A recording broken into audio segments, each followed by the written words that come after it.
ముందుగా పచ్చడి తయారీ కోసం ఒక ప్యాన్లో సరిపడినంత ఆయిల్ని యాడ్ చేసుకోవాలి. నూనె వేడెక్కిన తర్వాత 10 నుంచి 12 పచ్చిమిరపకాయలని ఘాటు పెట్టుకుని వేసుకోవాలి.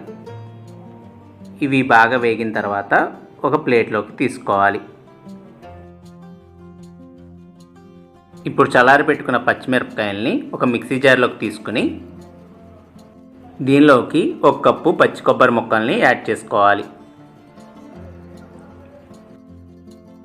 అలాగే 1 కప్పు పచ్చి మామిడికాయ ముక్కలను కూడా యాడ్ చేసుకోవాలి. ఇందులోకి సగం ఉల్లిపాయని 4 ముక్కలుగా కట్ చేసుకుని యాడ్ చేసుకోవాలి.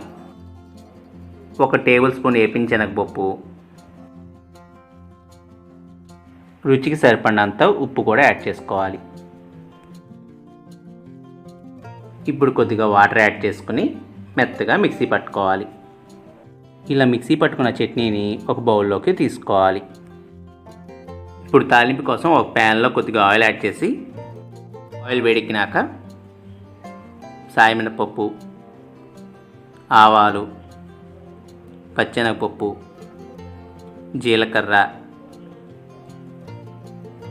ఎండుమిరపకాయలు, కరివేపాకు కూడా వేసుకుని బాగా ఫ్రై చేసుకోవాలి.